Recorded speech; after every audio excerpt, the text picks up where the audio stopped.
our number 10 spot, we have the missile test. I personally subscribe to the idea that there probably aren't any areas of space that would be a good place to blow something up, but apparently, really recently, Russia chose a really bad one. On November 15th, just weeks ago, a missile test occurred just a short 300 miles above Earth, and when the 4,850-pound satellite exploded, it created a cloud of fragments that set off the emergency response on the International Space Station, which was a little too close for comfort. Like, man, there are people on there who are just trying to like grow a pepper and prove the Earth is round and stuff. The astronauts aboard awoke from their sleep to probably the most frightening alarm they've ever heard in their lives, and had to prepare to possibly and quickly evacuate the space outpost. Luckily, they are all fine, but the explosion created a ton of orbital debris now that we are going to see the consequences of for the next few decades. We add more debris into the already crowded orbit of Earth faster than we clear it up, which creates problems for future spacecrafts and creates more potential collisions that need to be avoided at all costs. In our number 9 spot, we have the moon. Aww, the idea of a moon with a little baby brother or sister is just so cute. Well, as silly as this may sound, it's a real theory. Apparently it's been known by its internet name, the Moon. I like it. To the point, clear cut, I get it. The moon has a few other names. The sub-moon, the moonitos,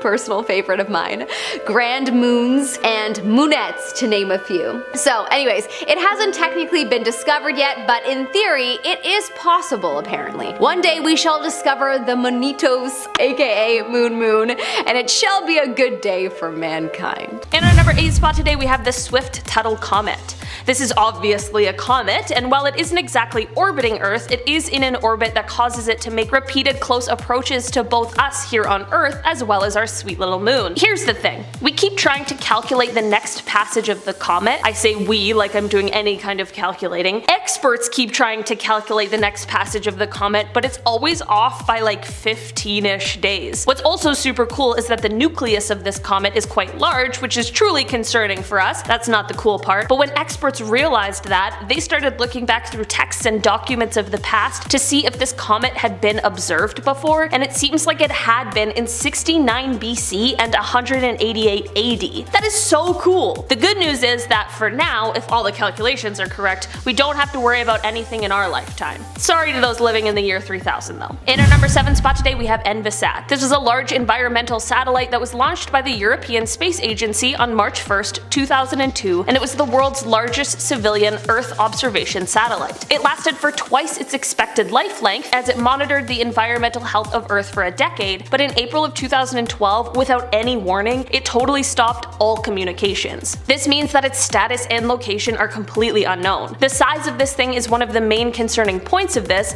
as it is 85 by 32 feet and weighs a common cool 18,000 pounds. Since we don't know where it is and have no control over it, it's simply up to space and the laws of physics now. It is predicted that the uncontrolled descent of the satellite to Earth will likely take place over the next 150 years or so, and it threatens the risk of injury and damage. There's also a 15 to 30% chance that it'll collide with other space junk and cause a major fragmentation event. In our number 6 spot today, we have 29075.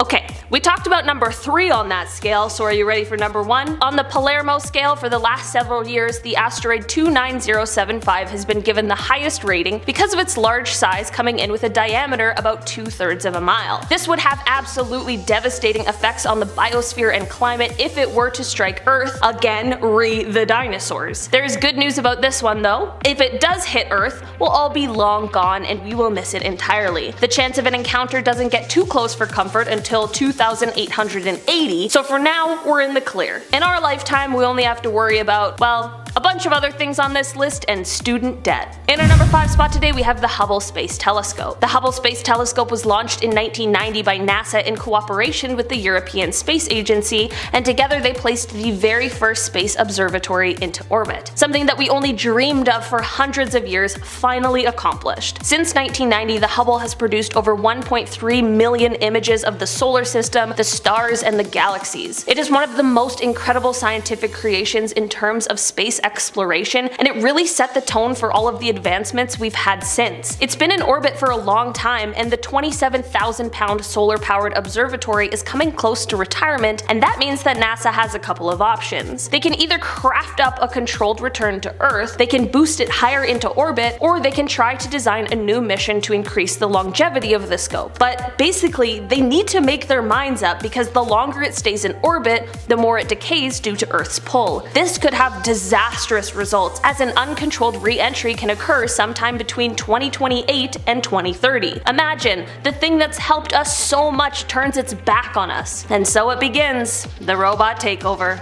In our number 4 spot today, we have 2020 CD3. In February of 2020, astronomers found 2020 CD3, which is a tiny near-Earth asteroid or mini-moon that orbits the Sun, but it does make really close approaches to our Earth-Moon system, and it can even temporarily enter Earth's orbit. It is the second temporary satellite of Earth discovered in situ. Basically, on its trajectory, this asteroid was captured by Earth around 2016 or 2017, but it likely escaped the gravitational influence of Earth around May 2020. Even the asteroid didn't want to stick around for the pandemic. 2020 CD3 is likely to make another close pass at Earth in 2044, but it hopefully won't be captured by Earth this time because of its greater approach distance. While this little thing is flying through space and makes its nice little frequent visits to us, the good news is that it is relatively small in terms of asteroids, so it's not like an imminent threat to humanity yet. In our number 3 spot today, we have Cosmos 1818.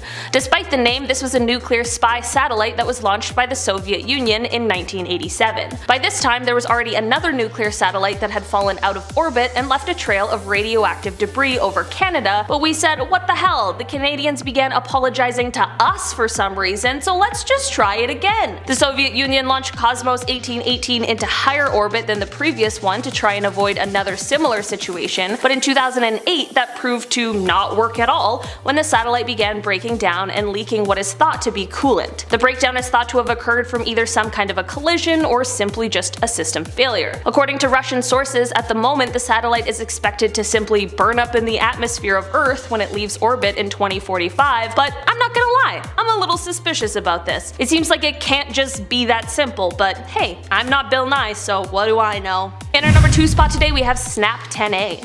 This nuclear fission satellite was the first nuclear reactor placed into orbit, and it was part of a project that the US government was conducting where they were experimenting with power production in space. The SNAP stands for System for Nuclear Auxiliary Power. The satellite was launched in 1965 but was less than successful when it performed for merely 43 days before quitting out because of an electric system failure. So here's where things get a little concerning. The satellite is still currently in orbit, and it's expected to stay there for the next 3,000 years, which is great and happy and exciting unless you're trying to travel through its orbit. But since none of us are astronauts and don't have that problem, we're good unless it collides with something else, which it is very vulnerable to do. This would potentially cause nuclear radiation to be released. Yeah, I mean, have you heard of Chernobyl? In our number 1 spot today, we have SL-16RB. That probably sounds like a name I just made up, but this is the name of a bunch of rocket boosters that are currently in the orbit of Earth. Most of them were launched by Russia and the Soviet Union between 1989 and 2007, and each booster weighs 9,000 kilograms and orbits at an altitude of 800 kilometers. Here's where this all becomes an issue though. There's 20 of these things in orbit, and should 2 of them collide,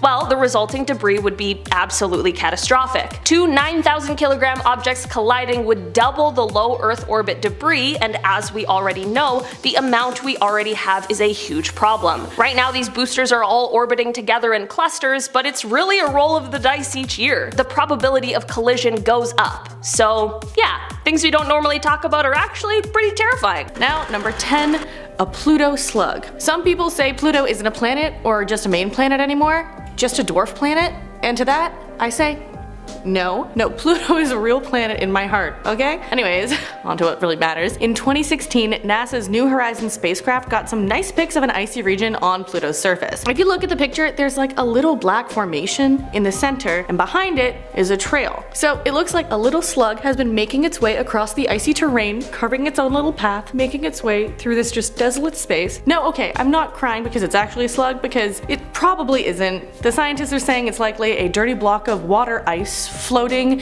in a denser solid of nitrogen, so not a slug, but Like, it looks like it. It still is a mystery on what exactly it is, because that's more a hypothesis, you could say, but it's probably not a slug. But it doesn't stop me from thinking, like, doesn't that sound like a nice children's book or something? The slug on Pluto. It'd be so cute. That's all I'm thinking. On to number 9. The Mars spoon? Question mark? So this is a much closer planet than Pluto, who is still a planet in my heart. So this is Mars. So on a photo captured by the beloved NASA Curiosity rover, you can see what looks like a spoon, possibly? Like, it looks like a spoon, honestly. There's a handle, check. Mini concave element on the end of the handle, also check. Yes, it just looks like it's covered in dust because it's on the surface of Mars, which is, you know, a red, dusty planet, but spoon, nonetheless. This was spotted by a YouTube user called UFO Hunter, which led to more people kind of agreeing and being like, yeah, it looks kind of like a spoon. From then on, more people were questioning, just like, yo, where did this spoon come from? Was a Martian eating an ice cream sundae before an entire Martian race was just wiped out?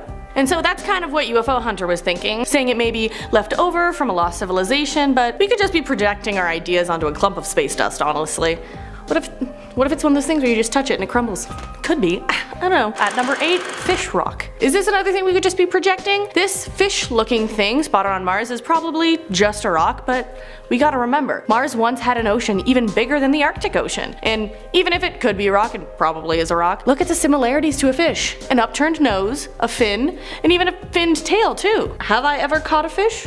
No. And have I tried? Yes, but if I did catch one, I bet it would look like this, and I bet it would also be a rock that I was trying to convince people was a fish, but let's move on to number 7. Face on Jupiter. So yes, let's hop on over to another planet, our big one in our solar system, the big old gas giant Jupiter. And now this image shows what looks like a derpy looking face on the gas giant. It even has a lovely name.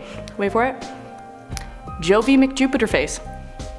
Very nice, very cute. So this face was awarded that beautiful name by Jason Major, a citizen scientist who rotated a photo that NASA took. Now, NASA's Juno spacecraft sent down an unaltered photo, and Major was like, nah. Let's interpret these two storms as eyes and the wider swirling red part as a mouth, which is genius. Now, Jovi McJupiter face obviously shows we can see the beauty and art in anything in nature and life. So now the next section that we're going to be talking about is staying within the realm of our solar system, but going in a little closer, a little smaller. So let's take a peek at the moons we have. So at number 6 we have Ravioli Moon. This delectable little treat of a moon is one of Saturn's moons. Its name is Pan, and yes, it looks like a little treat of ravioli. And ravioli gets tossed in a pan with butter or oil, right? Does that blend the two names together enough for you? Connections. Fun. Anyways, the reason it looks like the pasta is because material from Saturn's rings falls onto Pan's equator, and the buildup results in the really unique buildup on the equator that makes me think, you know, ravioli. But maybe if you don't have food on the brain, you may think Pan looks more like a flying saucer, and in that case, right on. But for me, ravioli. On to number 5, Death Star Moon. The second and last of our honorable moon mentions is Mimas, or Mimas, aka the Death Star Moon. Now this is another of Saturn's many moons, and this one garners a few more eyes because of its similarities to the Death Star from Star Wars. And you know, the big dish on the Death Star?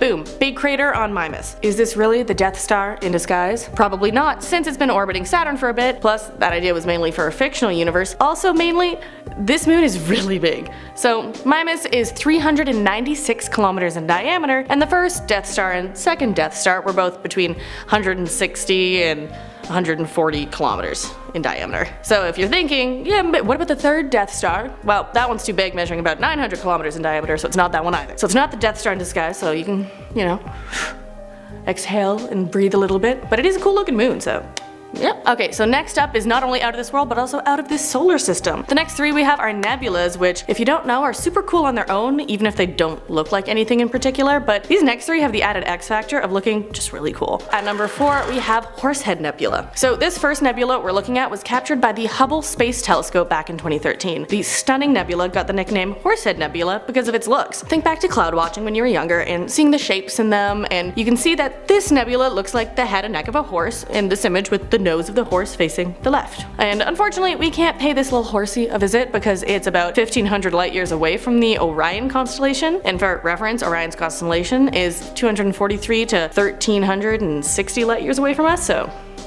little ways away, but you can still admire it for its beautiful looks. This next one, number 3, is space crab. And so this one is quite a ways further. It's about 6,500 light years away from Earth, and it's the Crab Nebula. Now, let's look a bit more at this 5-layered composite image of this bad boy. So the composite image, it looks like something out of a movie.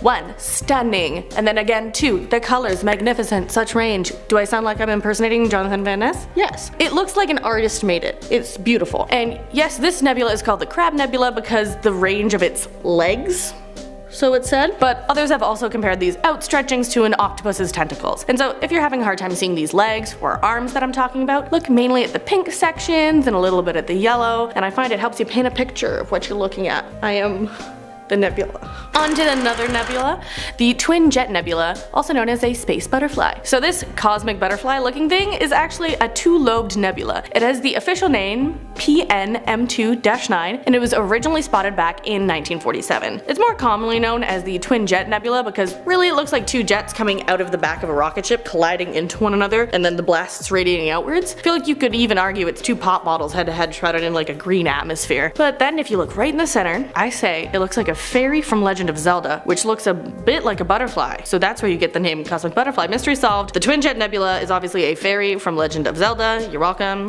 So our number 1 is the D&D asteroid. And obviously this one is my number 1 because I am a gamer. A tabletop role-playing gamer, that is. Asteroid 2017 BQ6 has been compared to dice used in playing Dungeons & Dragons and also other tabletop games because of its angular shape. And you kind of have to know that this is kind of odd because most planets and stuff around space is rounded. Kind of looks like a bunch of either spheres or just potatoes passing through. And so this asteroid passed from a distance of about 1.6 million miles away, but it didn't, land anywhere like dice usually do. And like, if you think about it, there's already enough people thinking we are living in a simulation. But guys, what if we live in a game?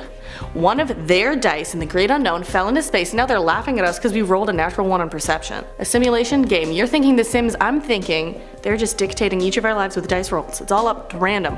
Who knows? Coming in at number 10, we have Saturn's screaming poles. These sound well and truly spine-chilling. These sounds rival anything a space horror composer could score, and these are natural sounds from Saturn's poles. These were recorded by NASA's Cassini spacecraft in 2002, and they're radio waves that come from Saturn's aurora, so very similar to the light phenomenon at our aurora borealis on Earth. So imagine this swirling green, pinks and yellow lights accompanying these sounds, which have been sped up with a slight frequency adjust so our human ears can hear them. This sound comes from one of my favourite YouTube channels, Space Audio. They were uploaded in March 2015. Now Cassini completed its space mission in 2017, losing contact as it made a suicide dive into the planet's atmosphere on September 15th.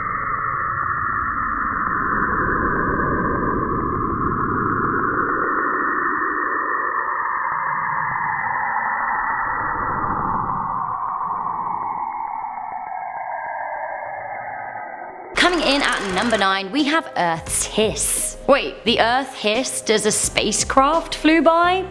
Yeah, it did. The recording sounds like a huge breathing dragon. Have a listen.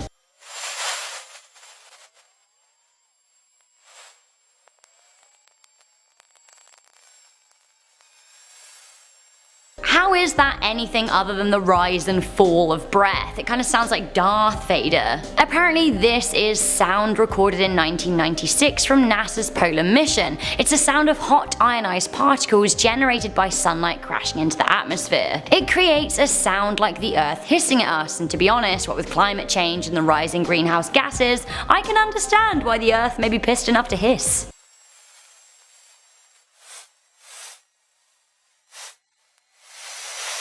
This isn't the first hiss heard from planet Earth by the patient ears of NASA. In 2015, a NASA student balloon experiment using infrared microphones picked up the unsettling sounds from 22 miles above the Earth's surface in New Mexico and Arizona. Coming in at number 8, we have music from the dark side of the moon. It was nothing compared to Pink Floyd. It was kind of a medium-pitched wooing isn't everyone's kind of music, but you know what? Each to their own. The astronauts on the Apollo 10 mission passed passed around the moon, and when they were the farthest side away from Earth, the dark side, they lost all radio contact with ground control and the rest of us Earthlings. As Apollo careered around the moon, they heard some very weird sounds, like really weird sounds. So weird that the astronauts talked about it constantly. The weird sounds were not reported at the time, but they were recorded and received by NASA when the mission returned to Earth. The recordings were then classified, which means that they were being safeguarded from human ears. Why? We're not sure. In 2008, the newly declassified recordings were found, and we can hear the weird woo noises for ourselves. Have a listen.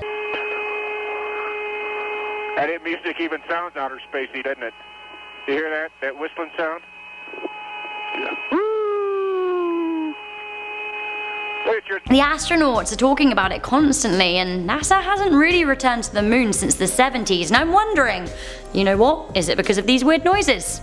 Conspiracy. Coming in at number 7, we have the mysterious radio signals from deep space. For the last decade, scientists have been picking up unexplained radio signals they call fast radio bursts from deep space. In fact, on the day I scripted this video, August 7th, 2018, more signals were reported. Now, these signals have ranged in frequency, but the most recent are 580 megahertz, that's 200 lower than previously heard. The latest sounds detected come from very far away, possibly billions of light years away. Now, the radio signals you're about to hear aren't the most recent, but they are pretty unsettling, especially when the thudding kicks in. Just listen.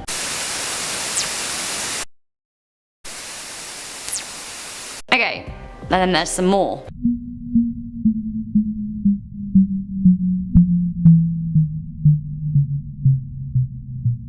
It sounds like maybe the plucking of a string, maybe? Currently, scientists don't know where exactly the sounds are coming from, but they are trying to pinpoint them. Coming into number 6, we have Jupiter's crying lightning. The official term for Jupiter's dissonant space whirs is Jovian whistles. These are descending and ascending sounds created by lightning strikes in the atmosphere. As you may know, Jupiter is a decidedly stormy planet, with its red eye being a giant storm that has raged non-stop for over 350 years. Jupiter, you stormy old babe. But I mean, let's have a listen to these terrifying shrieks.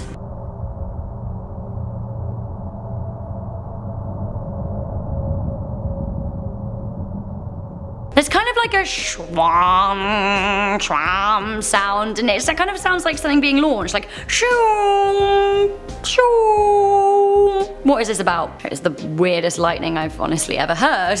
I don't think you can actually hear lightning on Earth. Maybe. This sound was recorded by Jupiter's Voyager in the 70s, so they're around 40 years old. Now, the planet is likely still screaming in its stormy areas and has been for hundreds of years. Can you even imagine? Coming into number 5, we have Ganymede's ghoulish shrieks. Honestly, I feel like Jupiter's moon Ganymede is trying hard to tell us something here. One of Jupiter's 16 moons, Ganymede, is officially the biggest moon in our solar system, with a radius of 2,634 kilometers. This makes her bigger than both Mercury and Pluto, and 2/3 the size of Mars. Hey there, big moon, what you doing? This big moon has its own magnetosphere, which creates some big noises, and they're pretty unsettling. Their sounds were recorded in 1996 by the Galileo spacecraft. The initial approach into the magnosphere is punctuated by strong bursts of noises.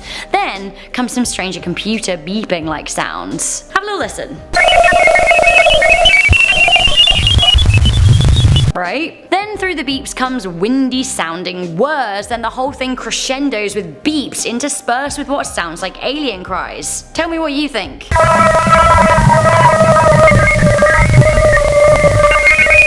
Terrifying, right? Coming into number 4, we have the screams of a dying star. So it turns out that stars have feelings too, and why shouldn't they? They're much bigger than us, and we're actually kind of like teeny weeny blips, like atoms compared to a star, or even smaller. In 2012, scientists at NASA's Goddard Space Flight Center released an artist's impression of a black hole swallowing a screaming star. The real-life star was spotted falling into a huge black hole 3.9 billion light years away in the constellation of Draco.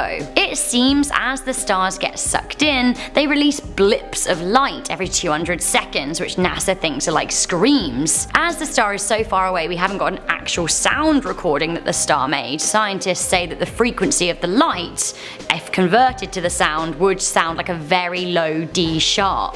NASA buffs can predict what this sound is like based on the oscillations that have been observed by smaller matter falling into smaller black holes in our galaxy, the Milky Way. Coming into number 3, we have a creepy singing comet. In 2014, scientists recorded a strange whirring, almost alien-like sounding noises. The clicking, vibrating sounds get even higher in frequency and sound very much like I would imagine an alien trying to communicate with us sounds. The Rosetta orbiter picked up the sounds from the 67P CG comet in August 2014. Have a little listen.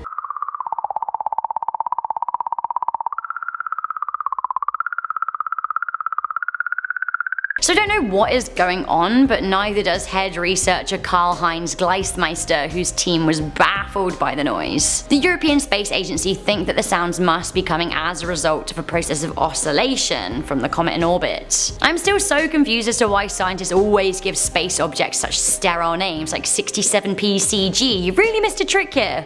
Anyway, what do you make to these sounds and the singing comet? Coming in at number 2, we have the heartbeat of a black hole. So this is a thing apparently, and actually I'm terrified. I thought that black holes were where things went to die, but it turns out that they may have a little soul going on in there. While we can't directly see or hear what black holes are like, we can see and hear what they do to their environment. In 2008, an MIT professor, Edward Morgan, translated X-ray data from the star system GRS 1915-105. He then turned it into sound. Now the binary star system is a black hole and a star that feeds into it, and this is what it sounds like.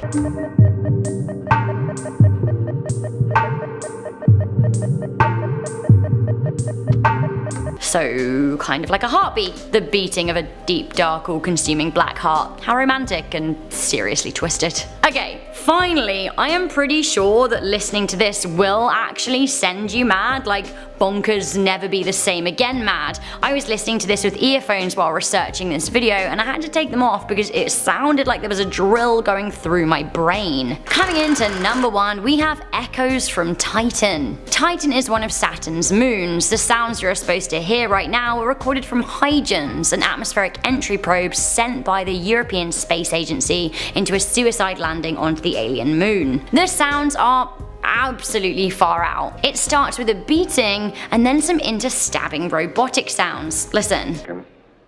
And I went off the deep end. Ed Kemper has been serving a life sentence in this California. Then, well, whatever this is, buzzing, brain numbing, buzzing. At age 15. I would have killed until they gunned me down. I wouldn't have been able to reason my way out. What do you think? Can you deal with that? Okay, this is where it gets awful. It reaches into a crescendo where you think your brain will explode. And I did it in my society.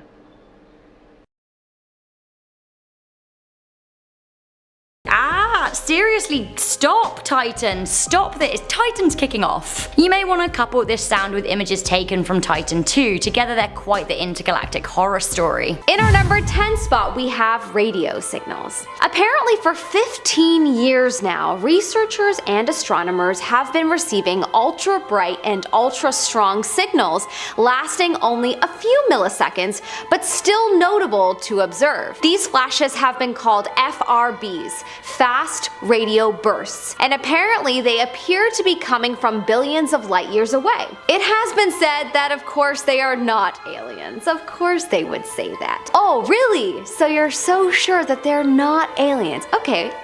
Well then what are they? They don't actually know. People are funny. They don't know where they're coming from and what they mean, but they know for sure that it is not by any means aliens. I reject this conclusion. How do they know that when they know nothing about where they're coming from? Sounds like fake news to me.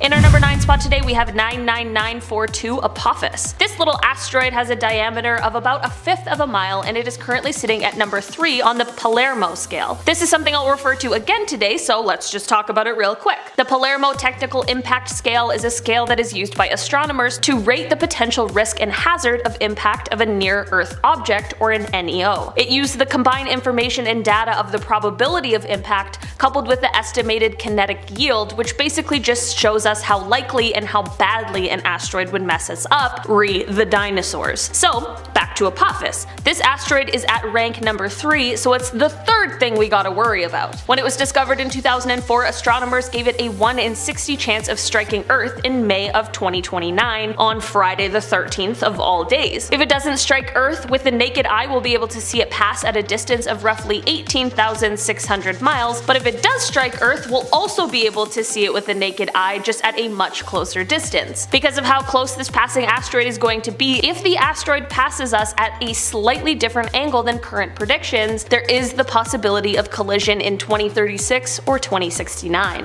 In our number 8 spot, we have space pasta. Apparently, it has been discovered that the strongest substance in the universe is something called nuclear pasta. Nuclear pasta is protons and neutrons in a star's shriveled husk.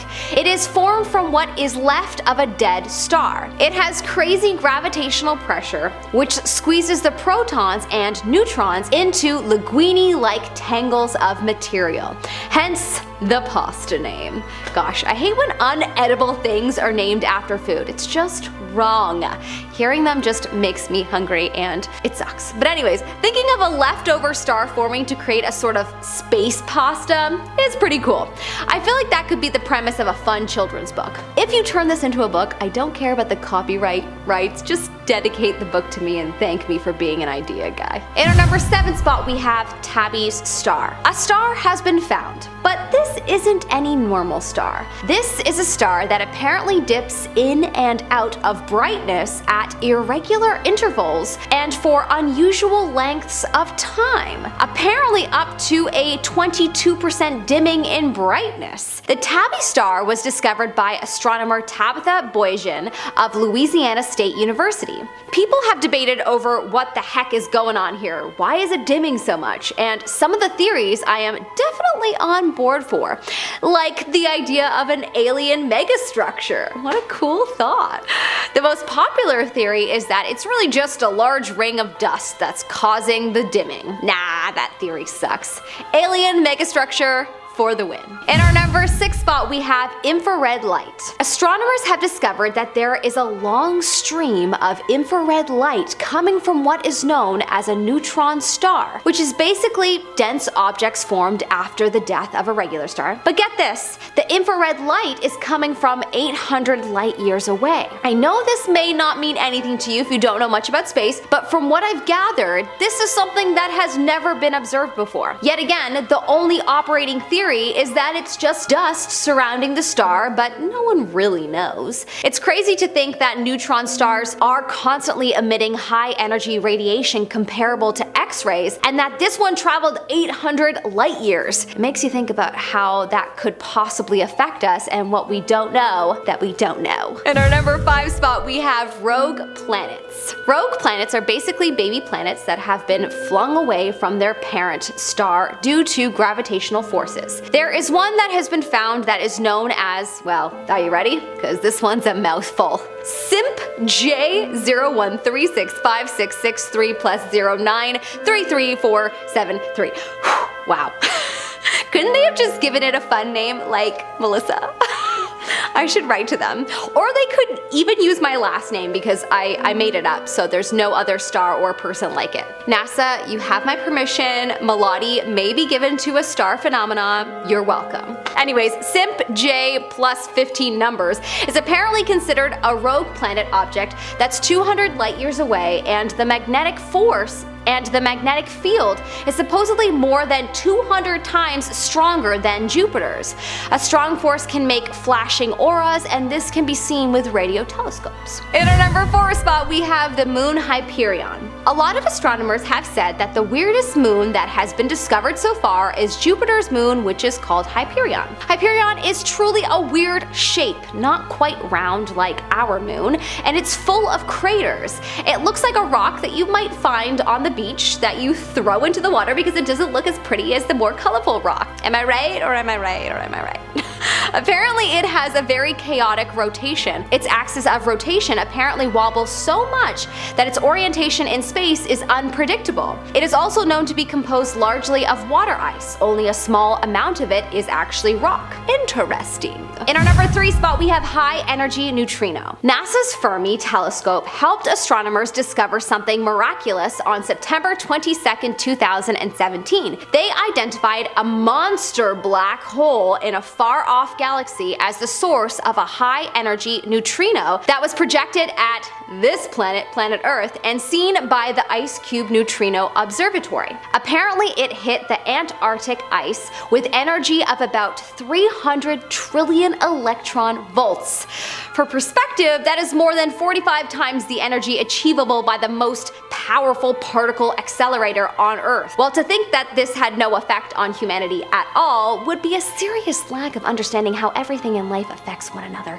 To know that the gravitational pull of the moon affects the tides in the ocean is to know that this energy strike absolutely affected us somehow, whether we understand it or not. I scrolled back and saw that I did get my Reiki license that day, so no wonder I feel magic in my blood. It was the neutrino particles from galaxies away. Even though it hit Antarctica and not Canada, but we're on the same planet, so whatever, it fits my narrative and I'm sticking to it. Coming up in our number 2 spot, we have a strange galaxy. In 2016, astronomers discovered a new galaxy that was called an ultra-diffuse galaxy because it's as big as a galaxy like the Milky Way, but its stars are spread out thinly. It was called the DG-SAT-1. It is strange because unlike most other galaxies, this one was sitting all alone. It was a loner. Others are typically found in clusters. It has also been said that it seems to be an object formed in a different era of the universe, approximately 1 billion or so years after the Big Bang. Some think DG-SAT is a living fossil. Interesting. In our number 1 spot today, we have the cosmic cliffs of the Carina Nebula. In a very recent broadcast at NASA headquarters, NASA released new photos from the James Webb Space Telescope that has helped astrologers gather data that they never had before. There was one picture in particular that was of the cosmic cliffs of the Carina Nebula. With this picture, astronomers were able to see brand new stars that were completely hidden before. The host spoke about how by looking at the photo you get a sense of depth and texture. They also discovered over 100 or more new stars, bubbles and cavities and jets that are being blown out by these newborn stars, galaxies, lurking in the background of this picture. They saw structures that have never been seen before that have left them puzzled as well. The cliffs of Carina Nebula are extremely strange but beautiful to look at.